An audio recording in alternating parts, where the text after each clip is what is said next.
of the United States, Kamala Harris.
All right, so this is supposed to be Kamala Harris's first speech in Milwaukee. She just went live, so I figured we'd go ahead and watch it, see what's up. Hopefully the volume's good.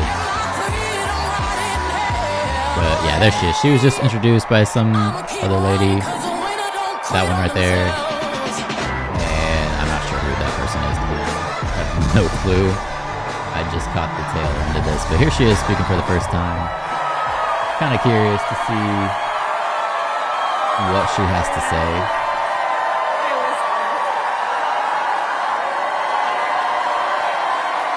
Forgot to change my title here. There we go. There she is.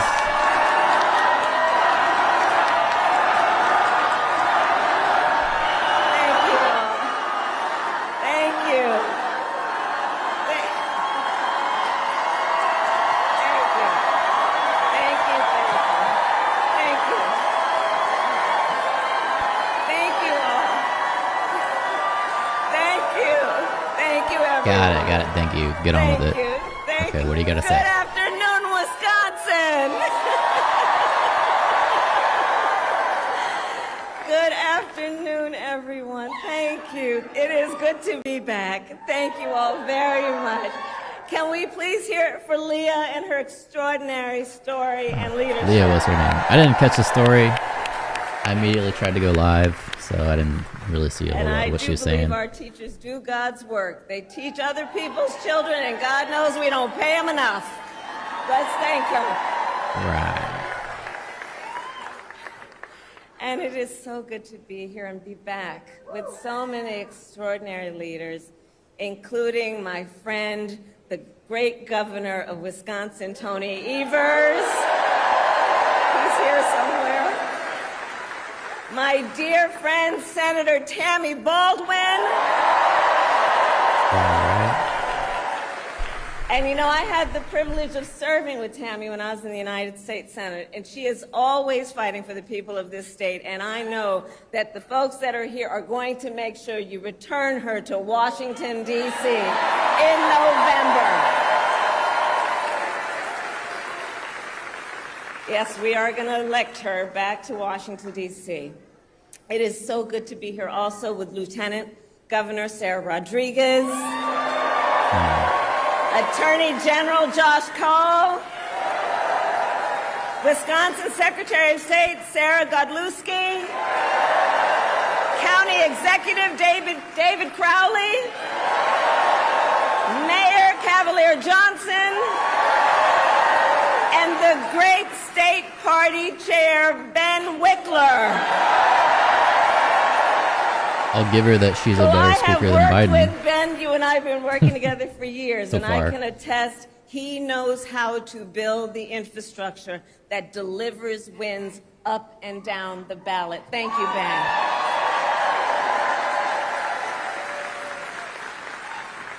So it is good to be back in Wisconsin, and it is great to be in Milwaukee. As many of you know, our state campaign headquarters are in this city. Yes, and there is a reason for that. The path to the White House goes through Wisconsin. Yes, it does. And to win in Wisconsin, we are counting on you right here in Milwaukee. And you all helped us win in 2020. And in 2024, we will win again. Yes, we will. So, Milwaukee, I want to start by saying a few words, and I could really speak at length, but a few words about our incredible President Joe Biden.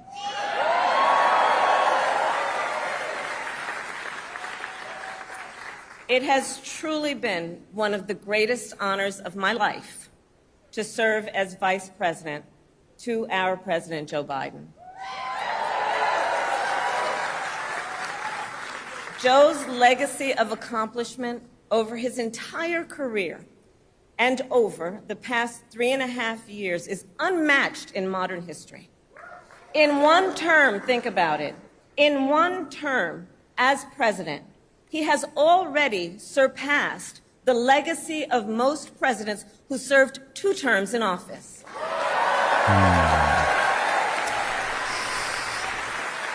Yeah, about that.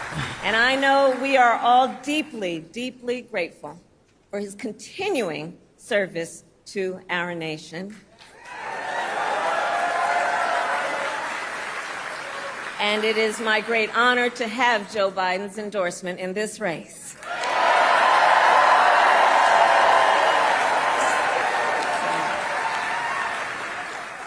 So, Wisconsin, I am told as of this morning that we have earned the support of enough delegates to secure the Democratic nomination. What a weird way for them to go about picking a candidate. And I am so very honored, and I pledge to you I will spend the coming weeks continuing to unite our party so that we are ready to win in November. Yeah, if there's any chance of them winning, they need to get it together, for sure. So, friends, we have 105 days until Election Day, and in that time, we've got some work to do. But we're not afraid of hard work. We like hard work, don't we? And we will win this election. Yes, we will. So as Leah told you, before I was elected vice president, before I was elected United States Senator, I was elected Attorney General of the state of California, and I was a courtroom prosecutor before then. And in those roles, I took on perpetrators of all kinds. Predators who abused women, fraudsters who ripped off consumers, People who smoked weed. cheaters who broke the rules for their own gain. So hear me when I say, I know Donald Trump's type.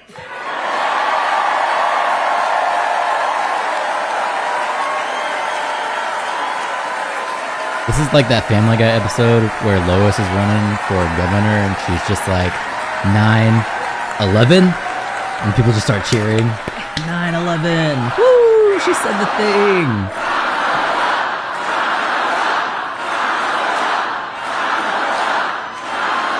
I can't even hear what they're saying.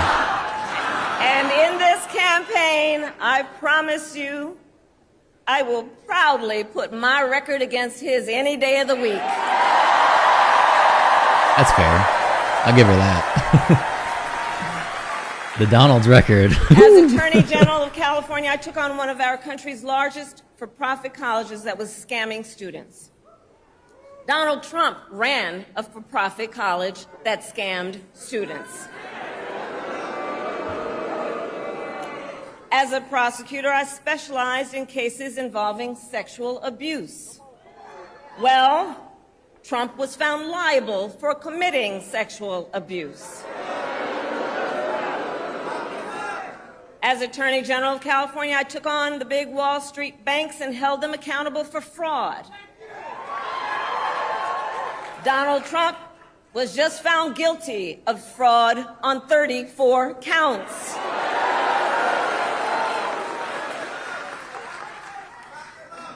But let's also make no mistake, this campaign is not just about us versus Donald Trump. This campaign is about who we fight for. This is about who we fight for. Just look at how we are running our campaigns. So Donald Trump is relying on support from billionaires and big corporations. And he is trading access in exchange for campaign contributions. A couple of months ago, you all saw that a couple of months ago at Mar-a-Lago, he literally promised big oil companies, big oil lobbyists, he would do their bidding for $1 billion in campaign donations. On the other hand, we are running a people-powered campaign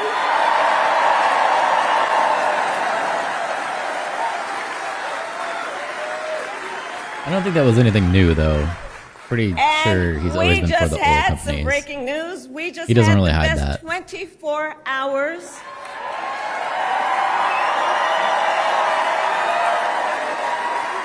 of grassroots fundraising in presidential campaign history. All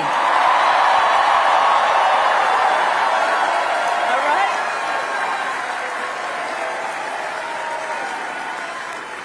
And because we are a people-powered campaign, that is how you know we will be a people-first presidency.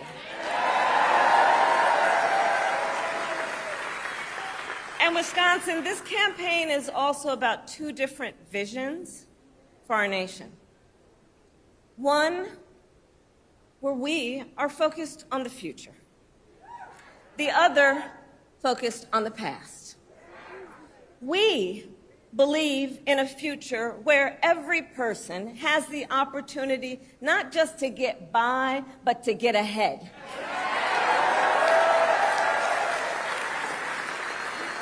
A future where no child has to grow up in poverty. Where every worker has the freedom to join a union.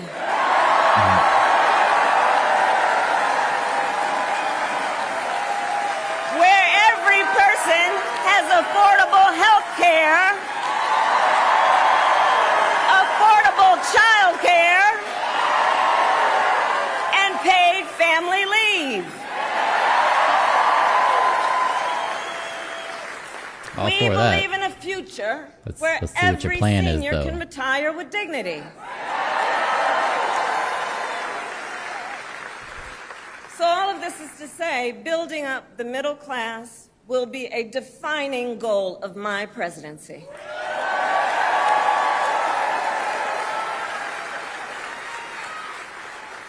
Because here's the thing we all here, Wisconsin, know. When our middle class is strong, America is strong. Do you guys think she's actually gonna debate Trump?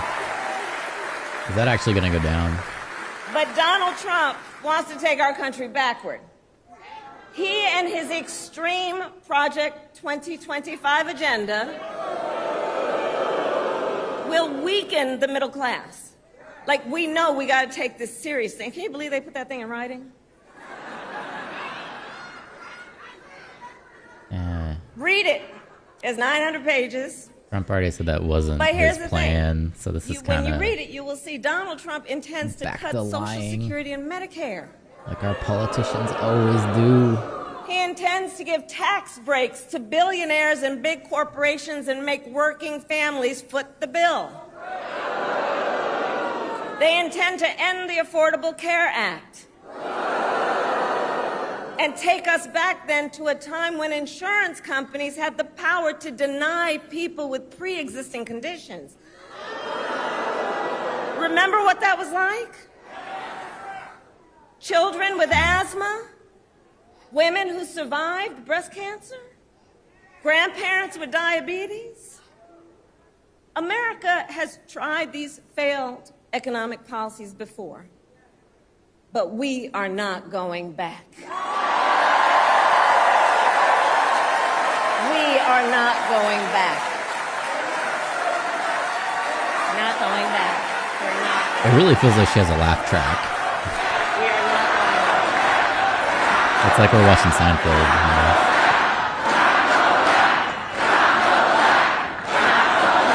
What are they saying? And I'll tell you why we're not going back. Don't go back? Because ours is a fight for the future. And it is a fight for freedom.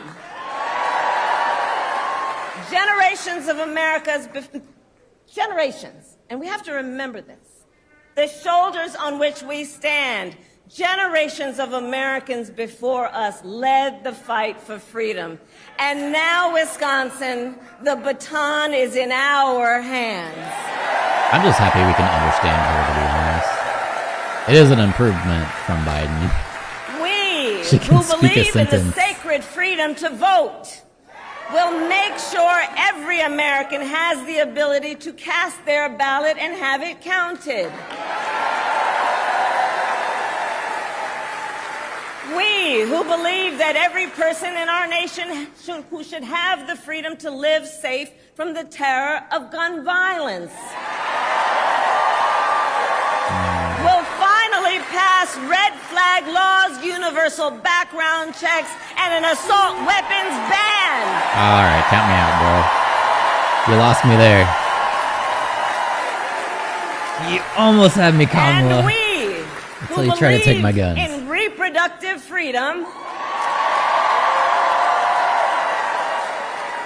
will stop Donald Trump's extreme abortion bans because we trust women to make decisions about their own body and not have their government tell them what to do. She should lead with that. That's an issue she can really attack with. And when Congress passes a law to restore reproductive freedoms as President of the United States, I will sign it into law.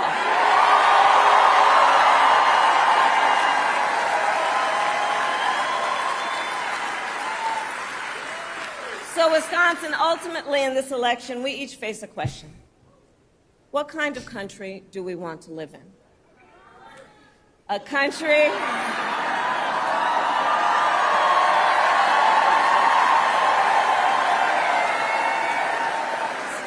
and to your point, do we want to live in a country of freedom, compassion, and rule of law? Or a country of chaos, fear, and hate? And here's the beauty of this moment. We each have the power to answer that question. The power is with the people. We each have the power to answer that question. These debates are going to be awesome. And in the next 105 days, then we have work to do. It shouldn't be this good. We have doors to knock on, we have phone calls to make, we have voters to register, and we have an election to win. This whole thing, it feels like a video game. We just had big letters, a new challenger appears. So Wisconsin, today I ask you, are you ready to get to work? Do we believe in freedom? Do we believe in opportunity? Do we believe in the promise of America? And are we ready to fight for it? And when we fight, we win. God bless you. God bless the United States of America. There you have it. That's her first speech,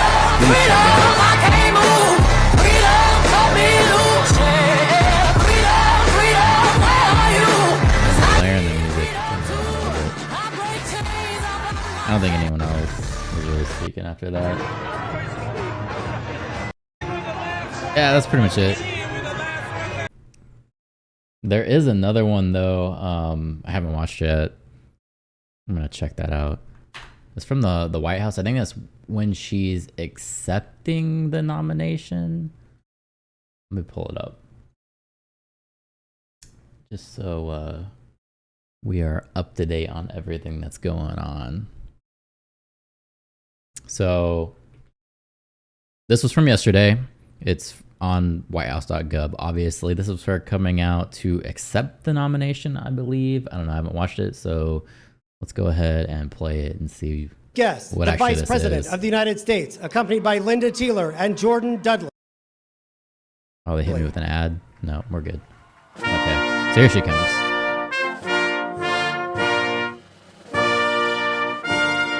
So, yeah, here we go.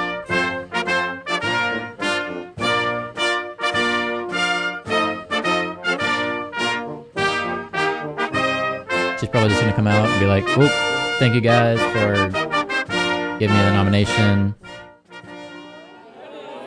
Blah, blah, blah, blah, blah. Who's this person? Good morning. Good morning. I'm Linda Teeler, Senior Vice President for Championships at the NCAA. You've been asked to sit, please. I'd like to thank President Biden and Vice President Harris for organizing this event today. This is an incredible backdrop to celebrate incredible achievement. All right. I want to start by congratulating all of you on your successful season. There are more than 500 student athletes in more than 1,000 NCAA institutions across the country. Yeah, I'm going to be honest. I don't really care Many of what those this teams lady's and having to student say. athletes I'm going to start skip planning forward for a the little next bit. championship.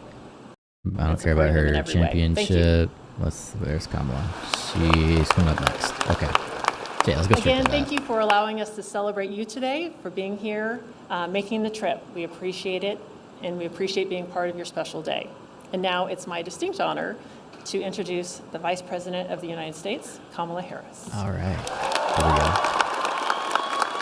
So this was right after Biden endorsed her. Greetings, everyone. Greetings. And Linda, I want to thank you for all you do to support these extraordinary student athletes.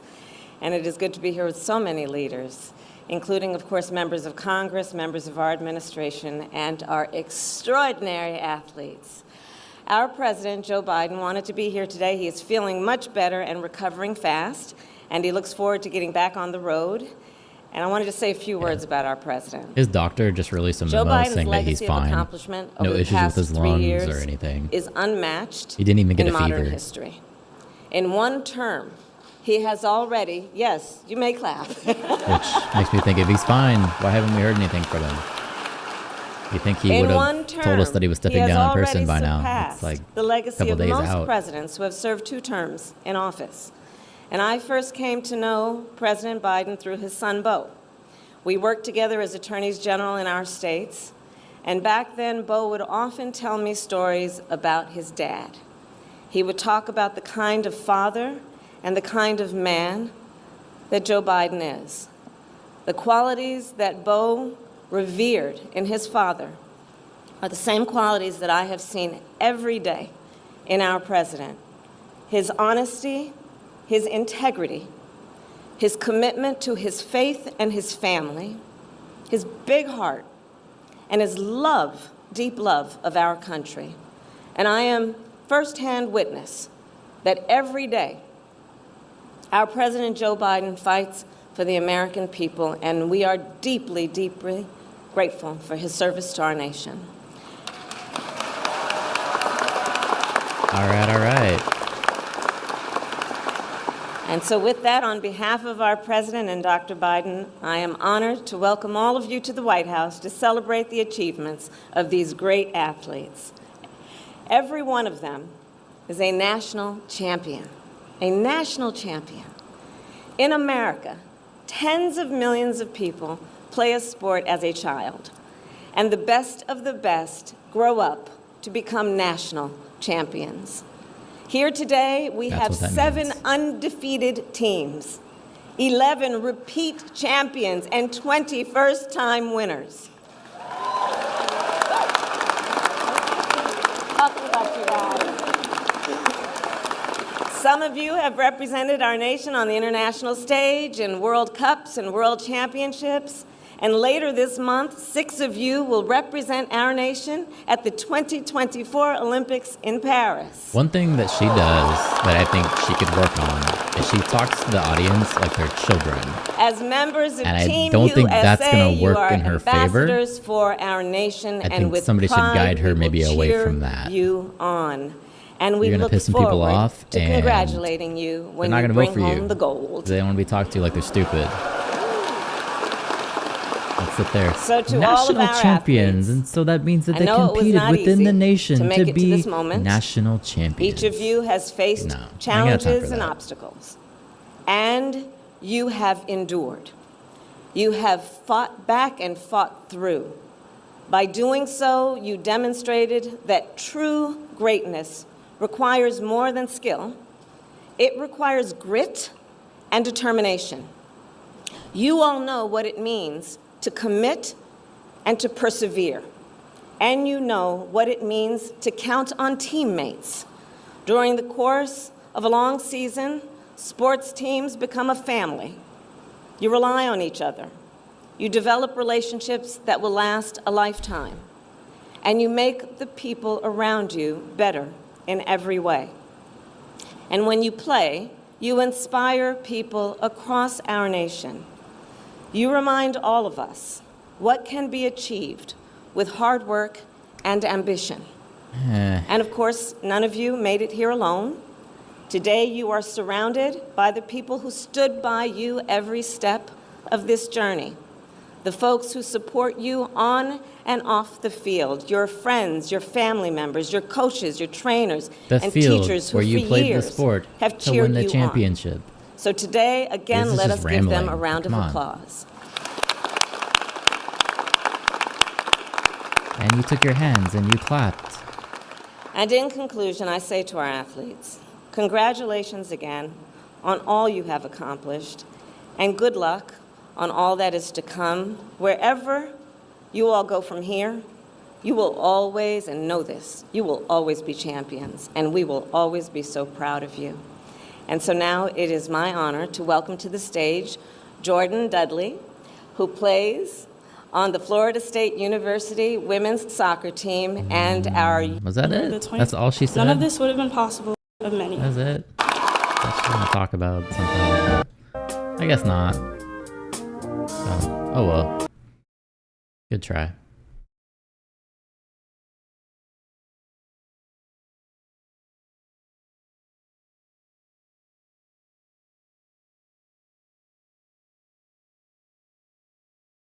President Biden announced July 21st he will drop out.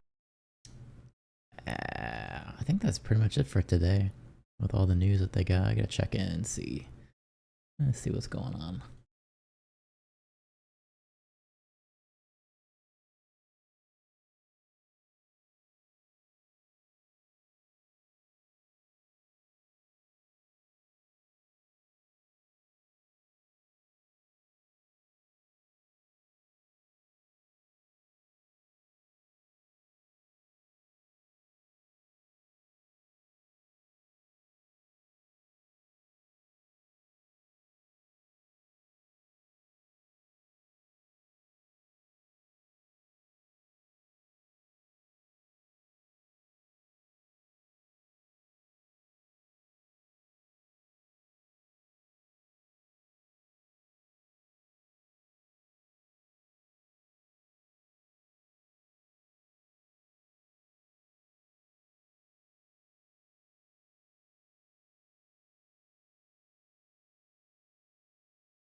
I guess the Secret Service lady did resign.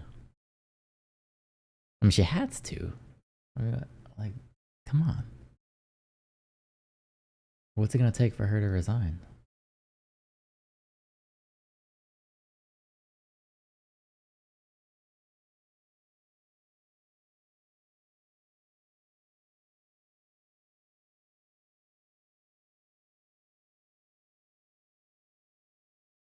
Let's see.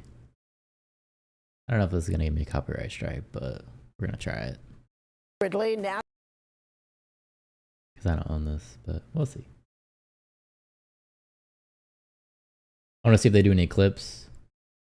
So this is the head of the Secret Service. Supposedly she did resign. out of that breaking news, Kim Cheadle, the director of the Secret Service, has resigned following the attempted assassination of Donald Trump. Cheadle, grilled by the House Oversight Committee yesterday, took responsibility for the security lapse, said though she would not step down today. A change of heart. She sent her resignation letter to her staff.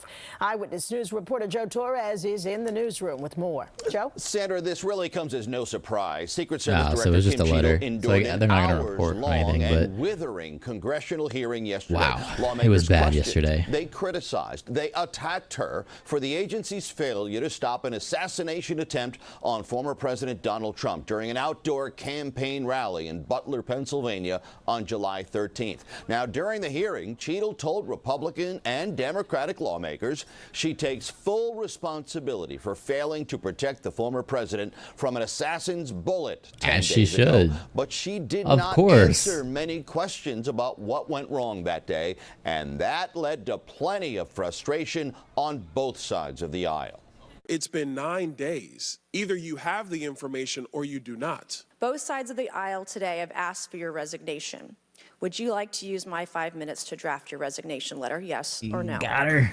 No, thank you. The notion of a report coming out in 60 days when the threat environment is so high in the United States, irrespective of party, is not acceptable. Your lack of skilled leadership is a disgrace. Your obfuscating today is shameful, and you should be fired immediately. Now, House Speaker Mike Johnson told reporters today Cheadle heeded the call to step down, but added the resignation was long overdue. He said it's time to rebuild American people's faith Should have been in the 9 days Secret ago. Service. We need the Secret Service to be to be performing at the top of their game, and we'll ensure that that happens. I hope that the interim director or whomever is appointed to replace Director Cheadle will be very sober-minded about the responsibility and take into account the very dangerous times in which we live. Now, right now, That's insane.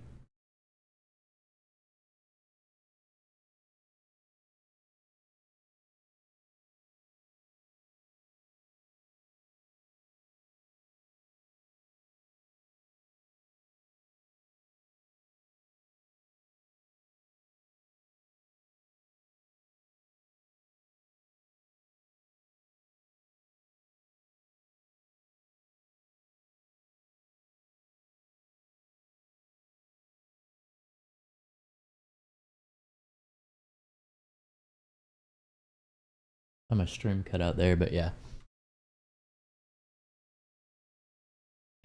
Yep.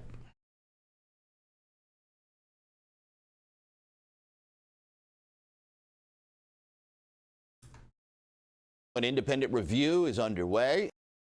So she resigned, which I kind of figured that was coming.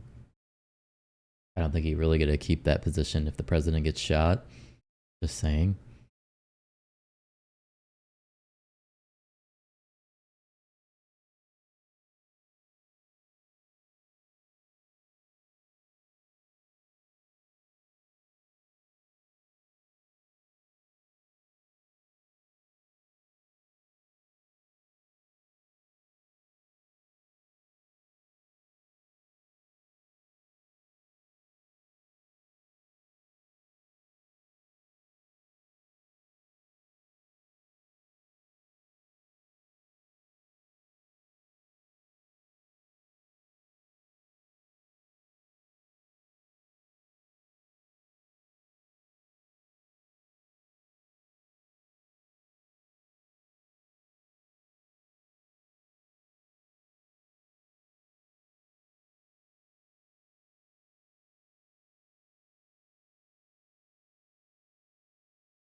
All right, I'm gonna